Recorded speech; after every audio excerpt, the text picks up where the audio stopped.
और अब prime time में बारी है हमारे खास सेगमेंट न्यूज व्यूज की, जिसमें हम आज की एक बड़ी खबर और उससे जुड़े विभिन्न पहलुओं पर चर्चा करेंगे।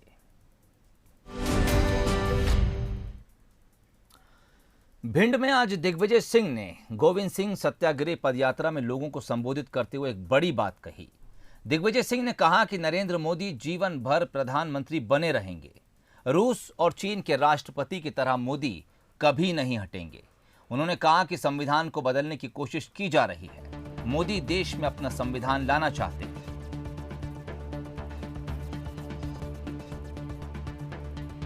2024 में इन्होंने अब दावा करना शुरू कर दिया है कि 2024 में अब 400 से ज्यादा लोकसभा सीट जीतेंगी। इसका मतलब ये है कि ईवीएम के माध्यम से 2014 में जीते 280 पार, 2019 में हो गए 300 पार और अब 2024 में होंगे 400 पार। और 400 पार होते ही बाबा साहब अम्बेडकर के संविधान को बदलकर ये अपना संविधान लाएंगे।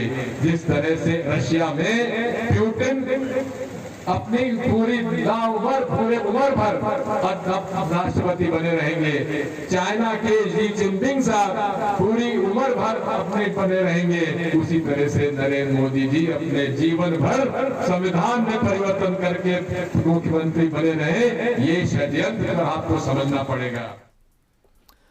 मध्य प्रदेश में चुनाव का माहौल है और इस माहौल में नेताओं के ऐसे तीखे बयान आना स्वाभाविक है, लेकिन दिग्विजय सिंह का बयान इतना स्वाभाविक भी नहीं कहा जा सकता। उनके बयान में देश के सबसे महत्वपूर्ण संवैधानिक पद और तमाम संवैधानिक संस्थाओं के भविष्य को लेकर एक अविश्वास नजर आता है।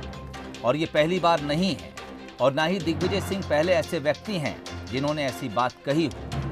आखिर ऐसी आशंका क्यों जताई जा रही है कि देश का पूरा लोकतांत्रिक ढांचा ही खतरे में है? देश को बार बार तानाशाही का डर क्यों दिखाया जा रहा है? सुप्रीम कोर्ट, चुनाव आयोग या सीबीआई जैसा संस्थाओं पर सवाल क्यों है? आखिर इतना विश्वास क्यों है? और आज हम इसी पर चर्चा करने जा रहे हैं। और चर्चा में इस वक्त हमारे साथ न्यूज़ हेड शरद द्विवेदी जी सीधे जुड़ रहे हैं। शरद जी, हमने वो बयान सुनवाया दिग्विजय सिंह का। दरअसल देश जब आज़ाद हुआ तो देश को चलाने के लिए एक व्यवस्था बनाई गई। हम जमहूरियत में हैं, लोकतंत्र के मुताबिक देश चलता है और कुछ संवैधानिक संस्थाएं हैं जो इस बात को सुनिश्चित करती हैं कि देश में लोकतंत्र बेहद करीने के साथ, बेहद सलीके के साथ चलाया जा सके। लेकिन जब इन्हीं लोकतांत्रिक संस्थाओं पर सवाल उठने खड़े हो जाते हैं तो क्या ये सवाल हमें डराते नहीं हैं? क्या एक अविश्वास का भाव समाज के भीतर पैदा नहीं कर देते हैं? सोहेल, आपने बिल्कुल ठीक कहा है कि आखिर हमें एक अविश्वास क्या उन संवैधानिक संस्थाओं को लेकर या देश के संविधान को लेकर उत्पन्न करना चाहिए। जैसा हम देखते हैं कि कई बार होता हुआ प्रतीत होता है। दिग्विजय सिंह जी ने ये जो बात कही है या ये जो आरोप लगाया है, इस आरोप के पीछे एक पॉलिटिकल फिलॉसफी ज़्यादा दिखती है कि वो कहीं ना कहीं ये मैसेजिंग करने की कोशिश कर रहे हैं कि देश का संविधान बदलने की तरफ बढ़ रही है बीजेपी, प्रधानमंत्री पद से हटने वाले नहीं हैं। लेकिन इसके साथ कहीं ये स्वर उतनी मजबूती से सुनाई नहीं देता है कि अगर ऐसा है, अगर ये आरोप है तो हम लड़ाई लड़ेंगे और इसकी मुखालिफत करेंगे। तो इससे ये चीज़ समझ में आती है कि आप कहीं एक इस मैसेजिंग के पीछे शायद कहीं ये बात मन में है कि आप लोगों को ये बताने की कोशिश करें कि ये चीज़ें संकट में हैं। मुझे लगता है कि ये कई बार देश के लिए, देश की संवैधानिक संस्थाओं के लिए बेहद चैलेंजिंग इस मायने में हो जाता है कि भरोसा किस पर करें। और लड़ाई लड़ना विपक्ष का काम है। विपक्ष की मजबूती इसी में है कि अगर देश में कहीं कुछ गड़बड़ हो रहा है या कहीं कोई ऐसी चीज़ है तो वो तथ्यों के साथ, प्रमाणों के साथ सामने आए। आखिर 2019 के निर्वाचन में निर्वाचन आयोग ने तमाम राजनीतिक दलों को आमंत्रित किया था और पूछा था उनसे कि आप प्रमाणित करें, हम आपको ये मौका दे रहे हैं कि ईवीएम में कोई गड़बड़ी है, आप इसको टेम्पर्ड किया जा सकता है, आप प्रमाणित करें। उसमें अलग अलग दावे सामने आए, लेकिन कोई भी ऐसा दावा नहीं था जो ये प्रूव कर सके कि ईवीएम के साथ टेम्परिंग की जा सकती है। दरअसल ये चीज़ें कई बार लोगों के मानस में एक बड़ी अजीब सी एक भाव पैदा कर देती हैं, जो देश के प्रति कहीं ना कहीं उनको असम्मान के भाव से भरता है। तो अगर हम देश के प्रति, देश की संवैधानिक संस्थाओं के प्रति, संवैधानिक पदों के प्रति हम लोगों के मन में अविश्वास पैदा करते हैं और उसके साथ हमारे पास पुख्ता प्रमाण और तर्क नहीं होते हैं, तो हम ये करके कहीं ना कहीं संवैधानिक संस्थाओं की डिग्निटी को शायद कम करते हैं। 1975 में आपातकाल के खिलाफ पूरा विपक्ष एकजुट हुआ था और एक लड़ाई लड़ी थी।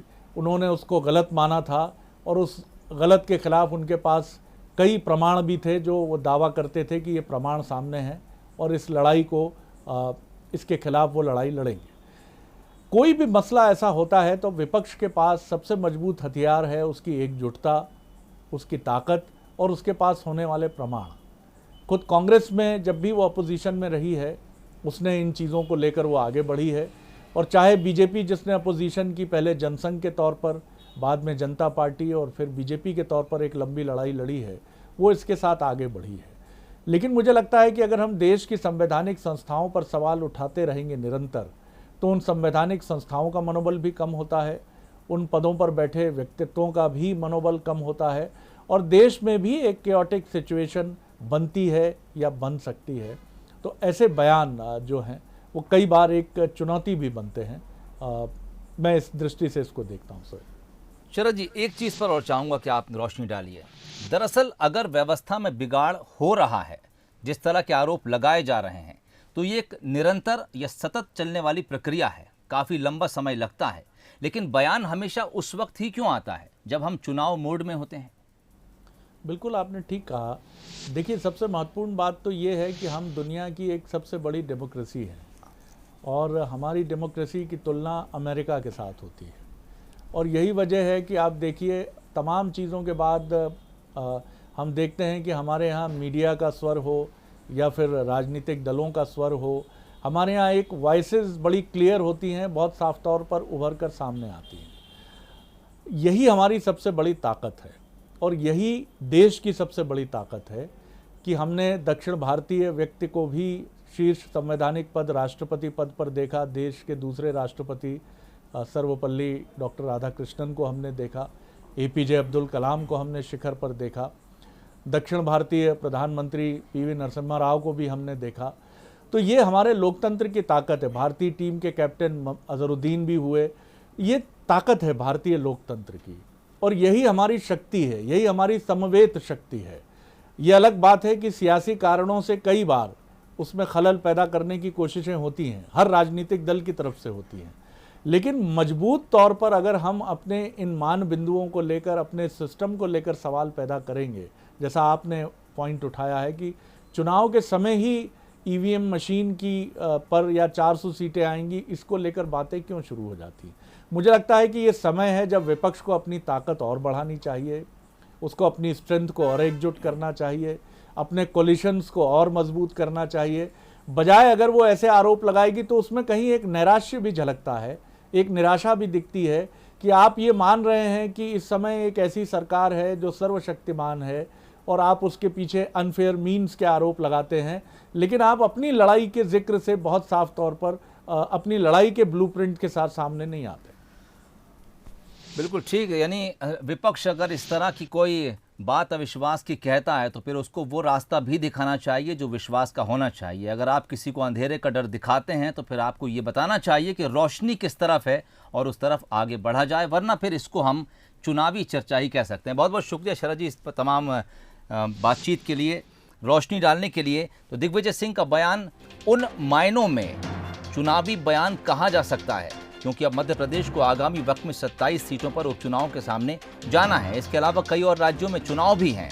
दरअसल अगर विपक्ष को किसी बात पर संदेह है तो उसे ना कि अविश्वास का माहौल पैदा करना चाहिए, बल्कि उसे लोगों को इस विश्वास में लाना चाहिए कि हमारे पास वो विकल्प मौजूद है कि हम इन तमाम व्यवस्थाओं को बदल सकते हैं, और एक मजबूत इच्छा शक्ति, दृढ़ शक्ति के साथ सामने आना चाहिए और लोगों को ये बताना चाहिए कि अगर फला गलत है तो फिर सही ये है, आप इसे छोड़िए, इसे चुनिए। आप ये नहीं बताते हैं कि किसे चुनना है, किसे छोड़ना है, लेकिन जिस तरह के बयानात देते हैं उससे एक असुरक्षा का भाव पैदा होता है।